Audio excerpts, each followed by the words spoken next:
नमस्कार। बोलती किताबें में मैं लेकर आई हूँ आज आप सबके लिए मुंशी प्रेमचंद की एक बहुत ही लोकप्रिय कहानी पूस की रात। तो चलिए सुनते हैं कहानी पूस की रात। हल्कू ने आकर स्त्री से कहा, सहना आया है, लाओ जो रुपए रखे हैं उसे दे दूं, किसी तरह गला तो छूटे। मुन्नी झाड़ू लगा रही थी, पीछे फिरकर बोली, 3 ही रुपए हैं, दे दोगे तो कम्बल कहाँ से आवेगा। माघ पूस की रात हार में कैसे कटेगी। उसे कह दो फसल पर दे देंगे, अभी नहीं है। हल्कू एक क्षण अनिश्चित दशा में खड़ा रहा। पूस सिर पर आ गया। कंबल के बिना हारे में रात को वह किसी तरह सो नहीं सकता। मगर सहना मानेगा नहीं, घुड़कियां जमावेगा, गालियां देगा। बला से जाड़ों में मरेंगे, बला तो सिर से टल जाएगी। यह सोचता हुआ वह अपना भारी भरकम दिल लिए हुए स्त्री के समीप आ गया और खुशामद करके बोला, दे दे, गला तो छूटे, कम्बल के लिए कोई दूसरा उपाय सोचूंगा। मुन्नी उसके पास से दूर हट गई और आंखें तेरती हुई बोली, कर चुके दूसरा उपाय, जरा सुनू तो, कौन सा उपाय करोगे। कोई खैरात दे देगा कम्बल, न जाने कितनी बाकी है जो किसी तरह चुकने ही नहीं आती। मैं कहती हूँ तुम क्यों नहीं खेती छोड़ देते, मर मर कर काम करो, उपज हो तो बाकी दे दो। चलो छुट्टी हुई, बाकी चुकाने के लिए ही तो हमारा जन्म हुआ है। पेट के लिए मजूरी करो, ऐसी खेती से बाज आए। मैं रुपए न दूंगी, न दूंगी। हल्कू उदास होकर बोला, तो क्या गालियां खाऊं। मुन्नी ने तड़प कर कहा, गाली क्यों देगा, क्या उसका राज है। मगर यह कहने के साथ ही उसकी तनी हुई भौहें ढीली पड़ गई। हल्कू के वाक्य में जो कठोर सत्य था, वह मानो एक भीषण जंतु की भांति उसे घूर रहा था। उसने जाकर आले पर से रुपए निकाले और लाकर हल्कू के हाथ पर रख दिए। फिर बोली, तुम छोड़ दो अब की से खेती, मजूरी में सुख से एक रोटी तो खाने को मिलेगी, किसी की धौंस तो न रहेगी। अच्छी खेती है, मजूरी करके लाओ, वह भी उसी में झोंक दो, उस पर धौंस। हल्कू ने रुपए लिए और इस तरह बाहर चला मानो अपना हृदय निकाल कर देने जा रहा हो।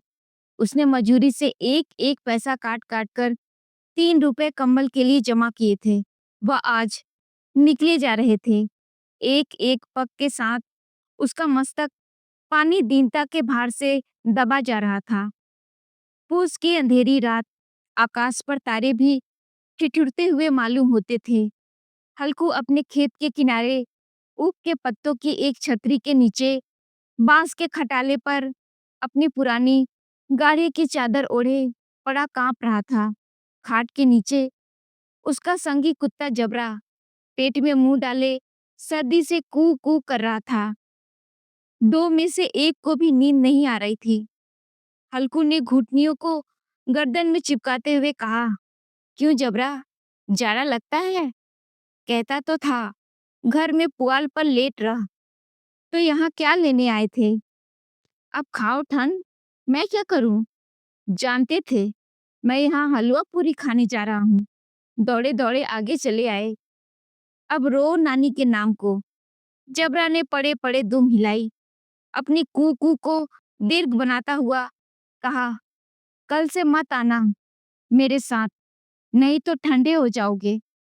यह रांड पछुआ न जाने कहां से बर्फ लिए आ रही है। उठूं, फिर एक चिलम भरूं, किसी तरह रात तो कटे। 8 चिल्लम तो पी चुका। यह खेती का मजा है।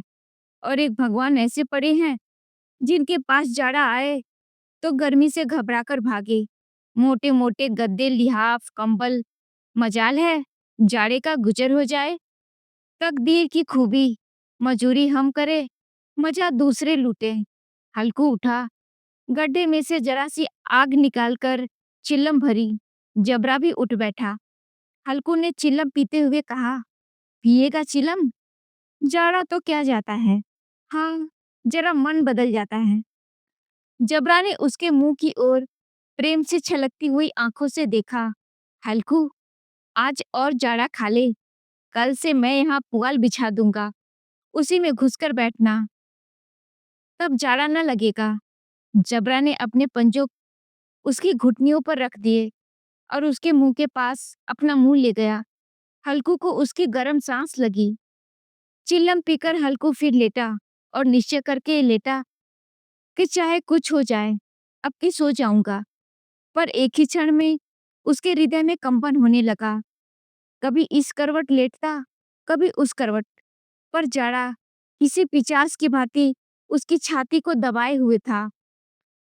जब किसी तरह रहा न गया, उसने जबरा को धीरे से उठाया और उसके सिर को थपथपाकर उसे अपनी गोद में सुला लिया।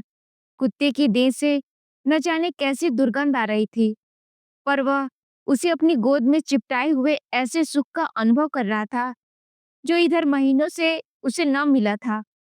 जबरा शायद यह समझ रहा था कि स्वर्ग यही है, और हल्कू की पवित्र आत्मा में तो उस कुत्ते के प्रति घृणा की गंध तक न थी। अपने किसी अभिन्न मित्र या भाई को भी वह इतनी तत्परता से गले न लगाता। वह अपनी दीनता से आहत न था, जिसने आज उसे इस दशा को पहुंचा दिया। नहीं, इस अनोखी मैत्री ने जैसे उसकी आत्मा के सब द्वार खोल दिए और उसका एक एक अणु प्रकाश से चमक रहा था। सहसा जबरा ने किसी जानवर की आहट पाई।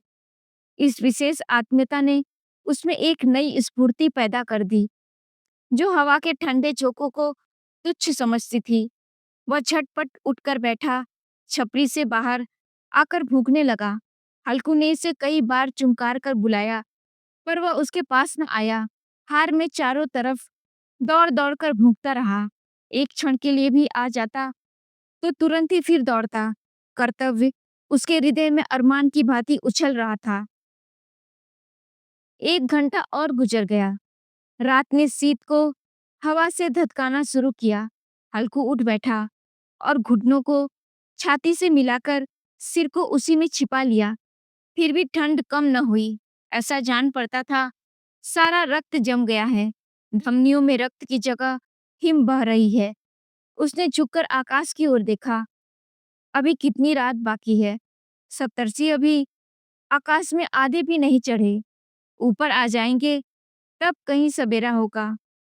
अभी पहर से ऊपर रात है। हल्कू के खेत से कोई एक गोली के टप्पे पर आमों का एक बाग था। पतझड़ शुरू हो गई थी। बाग में पत्तियों का ढेर लगा हुआ था।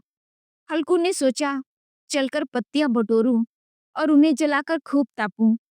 रात को कोई मुझे पत्तियां बटोरते देख ले तो समझे कोई भूत है। कौन जाने कोई जानवर ही छिपा बैठा हो। मगर अब बैठे तो नहीं रह जाता। उसने पास के अरहर के खेत में जाकर कई पौधे उखाड़ लिए और उनका एक झाड़ू बनाकर हाथ में सुलगता हुआ उपला लिए बगीचे की तरफ चला। जबरा ने उसे आते देखा, पास गया और दुम हिलाने लगा। हल्कू ने कहा, अब तो नहीं रहा जाता जबरू, चलो बगीचे में पत्तियां बटोर कर तापे, टाटे हो जाए तो फिर सोएंगे। अभी तो बहुत रात है। जबरू ने कू कू करके सहमति प्रकट की और आगे बगीचे की ओर चला। बगीचे में खूब अंधेरा छाया हुआ था और अंधकार में निर्दय पवन पत्तियों को कुचलता हुआ चला जा रहा था। वृक्षों से ओस की बूंदें टप टप नीचे टपक रही थी। एकाएक एक झोंका मेहंदी की फूलों की खुशबू लिए हुए आया। हल्कू ने कहा, कैसी अच्छी महक आई जबरू, तुम्हारी नाक में भी तो सुगंध आ रही है।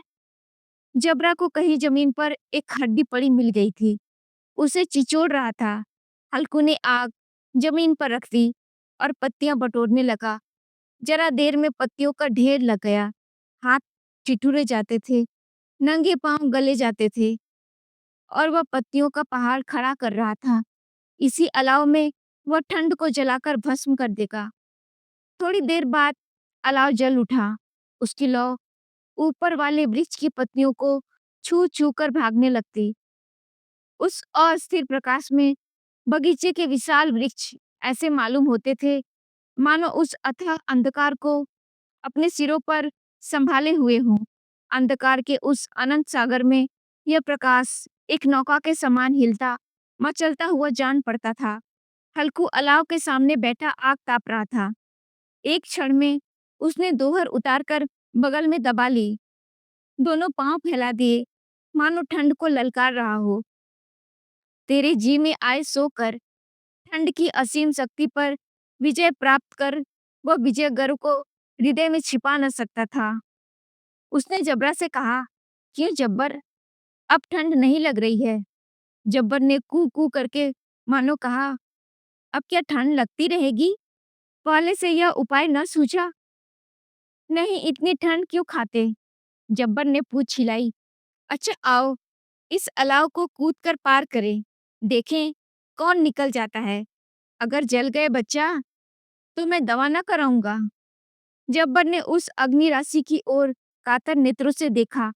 मुन्नी से कल कह देना, नहीं लड़ाई करेगी। यह कहता हुआ वह उछला और उस अलाव के ऊपर से साफ निकल गया। पैरों में जरा लपट लगी, पर वह कोई बात न थी। जबरा आग के गिर्द घूमकर उसके पास आ खड़ा हुआ। हल्कू ने कहा, चलो चलो, इसकी सही नहीं, ऊपर से कूद कर आओ। वह फिर कूदा और अलाव के इस पार आ गया।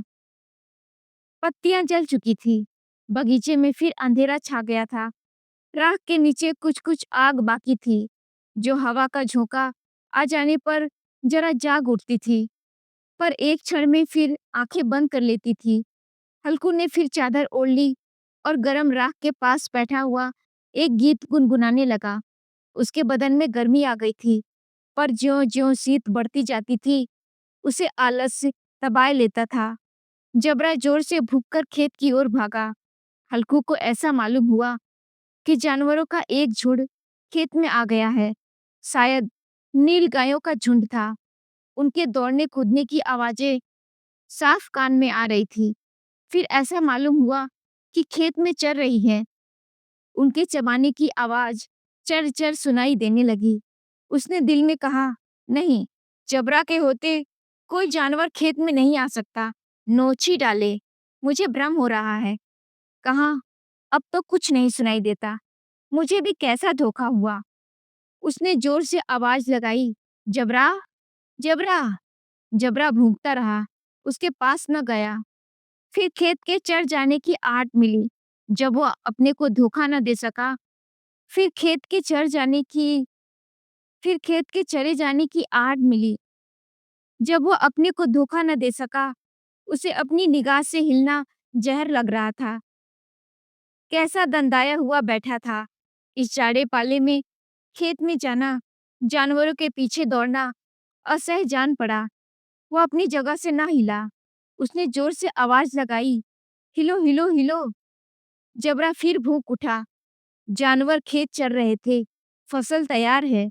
कैसी अच्छी खेती थी, पर ये दुष्ट जानवर उसका सर्वनाश किए डालते हैं। हल्कू पक्का इरादा करके उठा और 2-3 कदम चला, पर एकाएक हवा कस ऐसा ठंडा चुभने वाला बिच्छू के डंक सा झोंका लगा कि वह फिर बुझते हुए अलाव के पास आ बैठा और राख को कुरेद कर अपनी ठंडी देह को गरमाने लगा। जब राह अपना गला फाड़ डालता था, नील गाय खेत का सफाया किए डालती थी और हल्कू गरम राख के पास शांत बैठा हुआ था। अकर्मण्यता ने रस्सियों की भांति उसे चारों तरफ से जकड़ रखा था। उसी राख के पास गर्म जमीन पर वही चादर ओढ़कर सो गया। सवेरे जब उसकी नींद खुली, तब चारों तरफ धूप फैल गई थी और मुन्नी कह रही थी, क्या आज सोते ही रहोगे? तुम यहाँ आकर रम गए और उधर सारा खेत चौपट हो गया। हल्कू ने उठकर कहा, क्या तू खेत से होकर आ रही है? मुन्नी बोली, हाँ, सारे खेत का सत्यानाश हो गया। भला ऐसे भी कोई सोता है? तुम्हारे यहाँ मड़ैया डालने से क्या हुआ? हल्कू ने बहाना किया, अरे मैं तो मरते मरते बचा, तुझे अपनी खेत की पड़ी है। पेट में ऐसा दर्द हुआ कि मैं नहीं जानता हूँ। दोनों फिर खेत के डांडे पर आ गए। देखा, सारा खेत रौंदा पड़ा हुआ है और जबरा मड़ैया के नीचे चित लेटा है, मानो प्राण ही न हो। दोनों खेत की दशा देख रहे थे। मुन्नी के मुख पर उदासी छाई थी, पर हल्कू प्रसन्न था। मुन्नी ने चिंतित होकर कहा, अब मजूरी करके माल गुजारी भरनी पड़ेगी। हल्कू ने प्रसन्न मुख से कहा, रात को ठंड में यहाँ सोना तो न पड़ेगा। कहानी यहीं पर समाप्त होती है। तो दोस्तों, कहानी कैसी लगी नीचे जरूर कमेंट में बताइएगा। और हाँ, आप और कौन-कौन सी कहानियाँ सुनना चाहते हैं, ये भी लिखिएगा। मिलते हैं एक और नई कहानी के साथ अगले अंक में। तब तक के लिए नमस्कार।